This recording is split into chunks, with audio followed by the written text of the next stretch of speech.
Blanche-Neige, des frères Grimm. C'était au milieu de l'hiver, et les flocons de neige tombaient comme des plumes.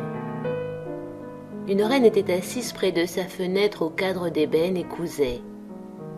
Et comme elle cousait et regardait la neige, elle se piqua les doigts avec son épingle, et 3 gouttes de sang en tombèrent. Et voyant ce rouge si beau sur la neige blanche, elle se dit « Oh, si j'avais un enfant blanc comme la neige, rouge comme le sang et noir comme l'ébène !» Bientôt elle eut une petite fille qui était aussi blanche que la neige, avec des joues rouges comme du sang et des cheveux noirs comme l'ébène, ce qui fit qu'on la nomma Blanche-Neige. Et lorsque l'enfant eut vu le jour, la reine mourut. Un an après, le roi prit une autre femme. Elle était belle, mais fière et hautaine à ne pouvoir souffrir qu'aucune autre la surpassât en beauté. Elle avait un miroir merveilleux, et quand elle se mettait devant lui pour s'y mirer, elle disait « Petit miroir, quelle est la plus belle de tout le pays ?» Et le miroir répondait « Madame la reine, vous êtes la plus belle. » Alors elle était contente, car elle savait que le miroir disait la vérité. Mais Blanche-Neige grandissait et devenait toujours plus belle. Et quand elle eut 7 ans, elle était aussi belle que le jour, plus belle que la reine elle-même. Comme celle-ci demandait une fois à son miroir « Petit miroir, quelle est la plus belle de tout le pays ?» Il lui répondit aussitôt « Madame la reine, vous êtes la plus belle ici, mais Blanche-Neige est 1000 fois plus belle que vous. » La reine, consternée, devint livide de rage et d'envie.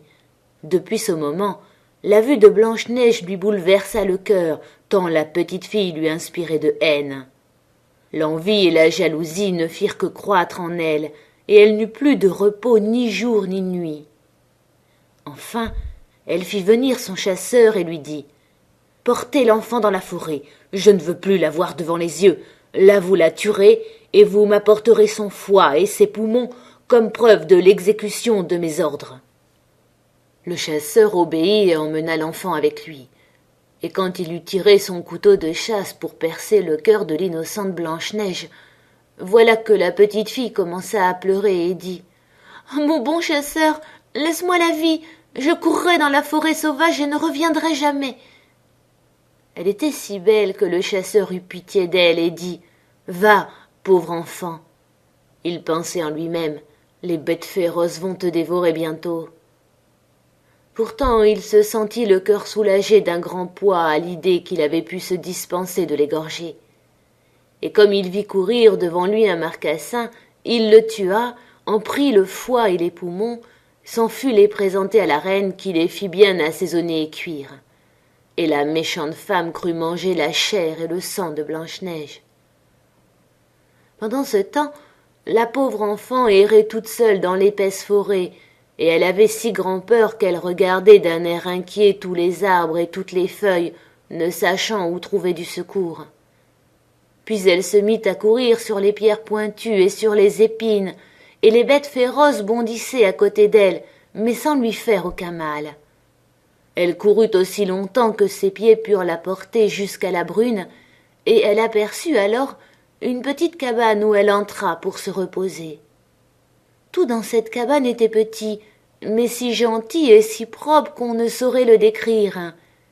Il y avait une petite table recouverte d'une nappe blanche, avec 7 petites assiettes, chaque assiette avec sa petite cuillère, puis 7 petits couteaux, 7 petites fourchettes et 7 petits gobelets. Contre le mur, il y avait 7 lits l'un à côté de l'autre, couverts de draps blancs comme la neige. Blanche-Neige avait très faim et très soif. Elle mangea une cuillerée de légumes avec une bouchée de pain dans chaque assiette et but dans chaque gobelet une goutte de vin, car elle ne voulait pas prendre une seule part tout entière. Puis, comme elle était fatiguée, elle essaya de se coucher dans un des petits lits. Mais l'un était trop long, l'autre trop petit, et enfin il n'y eut que le 7e qui fût à sa taille. Elle y resta donc, fit sa prière et s'endormit.